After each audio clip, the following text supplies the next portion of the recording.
If you want your child to get into one of the top selective high schools in New South Wales, then they need to pass the placement test. So the placement test is the key factor that dictates if your child will be able to get into one of these schools. Now, generally what it takes to actually pass the test is to be in around the top 17% of students. That's the threshold where if your child's in the top 17%, they'll most likely get an offer to a selective high school. If they do better than that, for example, they're in the top 10% or top 5%, then that might allow them to get an offer to one of the most prestigious selective high schools, the ones that get the highest results at the end of year 12. Which means if your child wants to get into one of the selective high schools in New South Wales, they have to differentiate themselves from the thousands of other students who sit the exam. So they're not in the bottom 83% of students who aren't competitive, who don't get any offers to these schools. And they're in that top category, the top 17%, or ideally the top 10 or 5%. So they have the choice of which selective high school they want to get into. And so the question I often hear from a lot of parents is, well, how can I actually help my child differentiate themselves and score in the top 17% of students? I don't want them to be in the bottom 83%. I want to make sure that their preparation is effective and they can put themselves in that top category of student. Now, the best way to understand how to do this is by first looking at what do most people do. Because most people do not get into selective schools. 83% of people do not get places. A lot of these people still prepare. They still do quite a lot. And so we want to understand what do they do so we can understand how we can differentiate ourselves and give your child an advantage and actually be in these top 17%. And so in terms of how most people try to differentiate themselves, one thing which a lot of parents I speak to often say is my child is naturally talented, they're gifted, they've been told they have a strong IQ, or they're towards the top of their class in maths and English. And this should mean they have a bit of an advantage on the exam because they're already doing really well in school. And so I think they're the type of student who should get into one of these selective high schools anyway. They're really perfectly suited for one of these schools. Now, the tricky thing about this is that because these selective high schools are so competitive, generally, almost all of the students who sit for these schools, they are quite high performing students. They're generally students who are above average in their classes. They're getting Bs, they're getting As. A lot of them would have been signaled out as gifted and talented or having a strong IQ. And so it's not something that's going to give your child an advantage. It's not going to give your child an advantage to a large enough extent to put them in that top 17%. Because probably 50, 60, 70, maybe even 80% of the students who sit this exam are naturally quite smart. They're doing really well in school. And so it's definitely something that if your child is doing well in school, that's obviously a really good thing. It suggests they should definitely sit for this exam and they probably have a good chance of learning quickly and getting themselves up to exam standard. But on its own, it's not going to be the thing that's going to get your child into one of these schools. Similarly with tutoring. So because this exam is so competitive, if we look back about 5 years ago, there was maybe 13 or 14,000 people that sat it. The last exam, there was about 18,500 people. The next exam, they're expecting about 20,000. Because that has become more competitive, a lot of people get tutoring for the exam. And so if I asked you how many people do you think get tutoring for the selective high schools placement test, it's definitely a lot more than 20%, 30%, 40%. From what I've seen, it's probably more than 50%. It could be as high as 60 or 70% of students who get some sort of tutoring preparing for the exam. And so very similar with natural talent and IQ, it's definitely really important to get tutoring because so many people get it, but getting it on its own is not going to be the thing that's going to differentiate your child. That's going to give them a bit of an advantage over other students. Very similar to doing lots of practice questions, doing lots of mock exams. One of the first things that most parents do when their child starts their preparation is they buy books with practice questions. They buy mock exams online. They make sure their child sits proper mock exams in a proper environment before the exam. And these are definitely really good things to do. If your child does practice questions, they're going to understand the different types of questions that can come up on the exam. And that's going to give them a familiarity of what to expect. But because this is important, this is what a very large percentage of people do. I would say almost every single student who sits the exam has probably done at least a few mock exams. Some people obviously would have done more than others, but almost every single student, if not every single student, would have done a few practice questions, would have done quite a few mock exams to prepare for the exam. And so unfortunately, again, this isn't going to be the thing that's going to differentiate your child and bump them up to the top 17% or ideally top 10 or top 5%. Now, the final thing, which a lot of people often think can be the difference maker, is starting early. If I start my child a year before the exam, 2 years, 3 years before the exam, that will give them enough of an advantage to be in the top 17%. Now, very similar to what I said with a few of these other points, starting early is definitely a really good thing to do. What I've personally seen from helping students prepare for selective high school exams is that the earlier you start, generally, the more stress-free your preparation and generally the higher chances of success. However, it's not, again, going to differentiate your child because a lot of people are starting quite early. From having been to a selective school myself, I know a lot of the students at this school, they started a year, 2 years before, but I also know a lot of people who didn't get into selective high schools who prepared for a period of time before the exam as well, a couple of years, and they still weren't able to get in. And so once again, I do really recommend preparing early. I've generally seen people who start earlier, they have a lot higher chance of getting in. And they do also find their preparation a lot more enjoyable because they don't have to cram a lot at the end. They can gradually space it out over time. However, it's generally not going to be the difference maker. It's not going to be the thing that pushes your child up to the top 17% of students just because a lot of people now are preparing years before the exam. And so it's hard to get a real advantage here. And so the question is, well, if natural talent and IQ, if attending tutoring lessons, if doing lots of practice questions and mock exams, and if starting preparation even quite early isn't going to be the thing that differentiates your child, these are not things that's going to put them in that top 17% or top 10 or top 5%. What actually can be the difference maker? And really, what I've found after helping hundreds of students prepare for selective high school tests, you can see here on screen a few of the mock exams and events. And this in this case was a party we ran for students after they sat the exam. And also from going through the process myself of applying for a selective high school and actually getting accepted, there's three key things. There's three core ways that I've found that can differentiate students. So from the 18,000 students, there's three key things that your child can do that can position them well to be in that top 17%, but probably actually even the top 5% if they do these things really well. The first one of these things is exam strategy.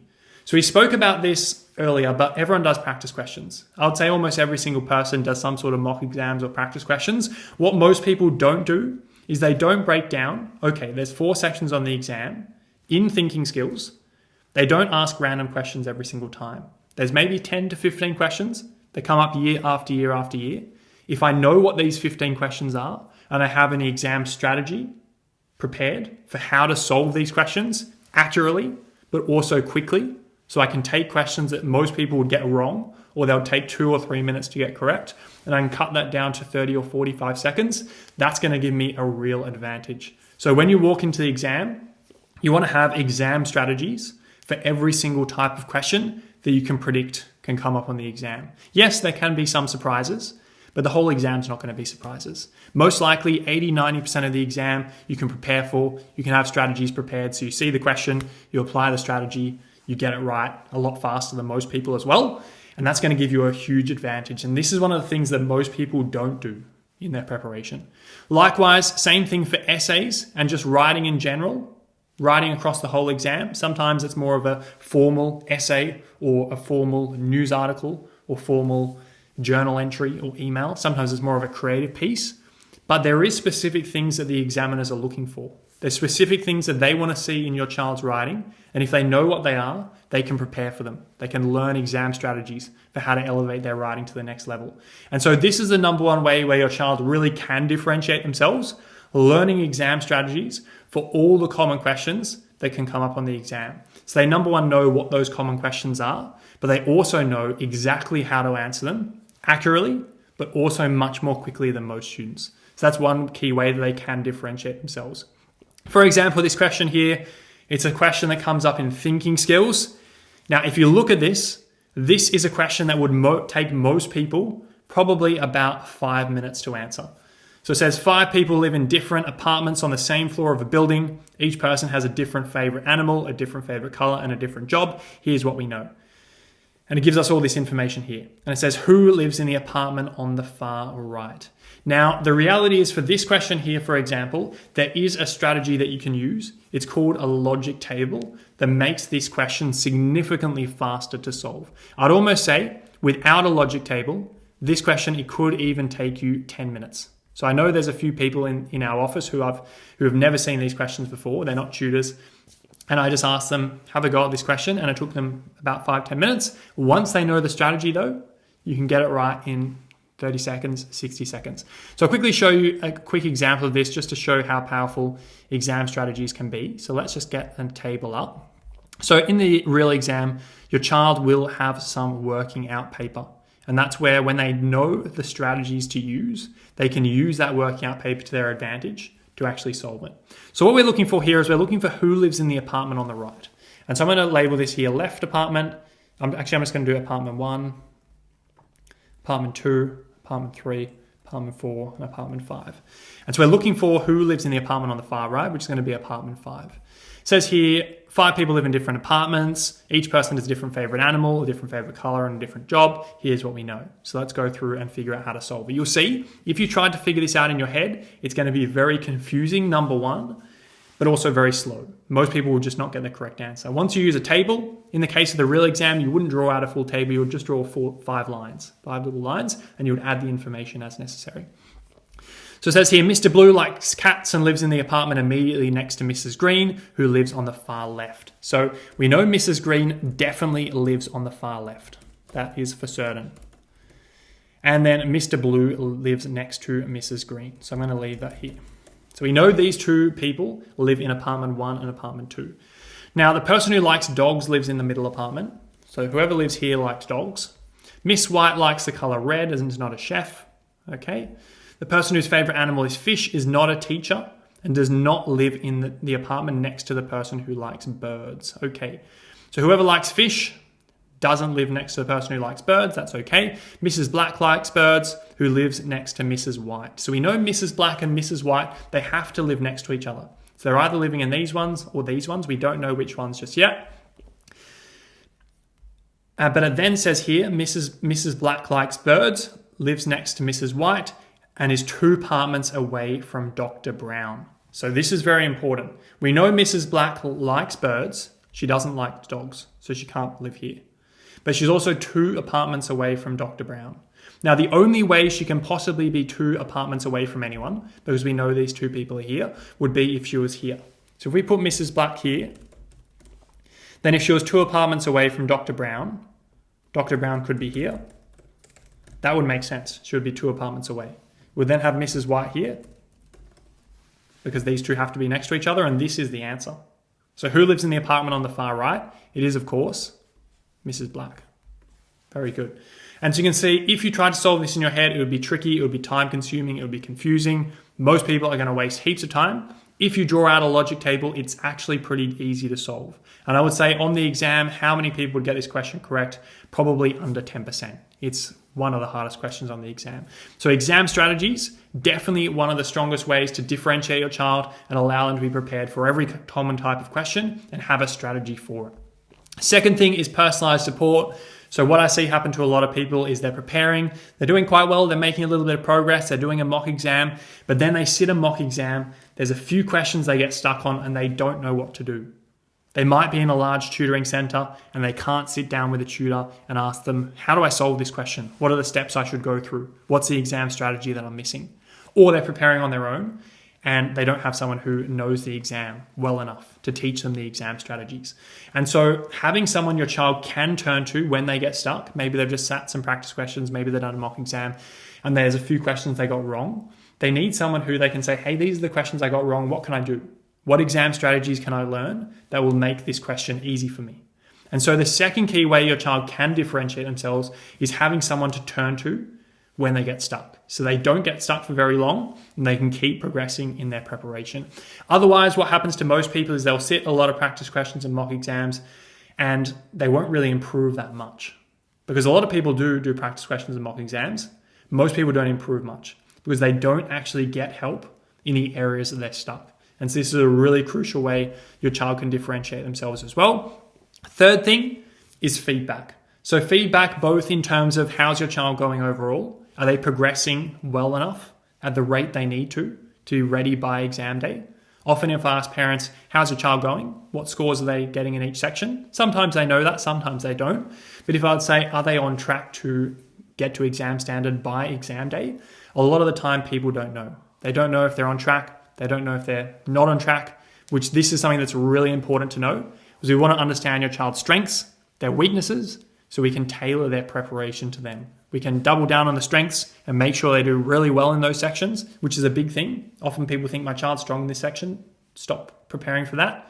But you need to do extremely well in your strengths, top 1 or 2%. But then also the weaknesses, we need to bump them up so that they're ready for exam day. And so your child needs feedback in terms of how they're overall going in their preparation. Will they get to the standard they need by exam day? But also, and most importantly, on their writing. Otherwise, what happens with a lot of people with writing is they do quite a bit of writing, but without getting feedback, it's very hard to improve your writing skills, or it's just very slow. So for example, a lot of people, one of the things they struggle with at the start is depth. They struggle to write enough. And until someone tells them, look, your writing's okay, but you need to write a lot more. Otherwise, if you don't write enough, immediately your score is going to be capped at about a 5 out of 10. Because if there's people writing double or triple what you're writing, you're not going to get a high score, unfortunately. So writing depth is something you need to focus on. After that, a lot of people really struggle with structure. How do you structure a newspaper article, an email, a journal entry, a letter, a story?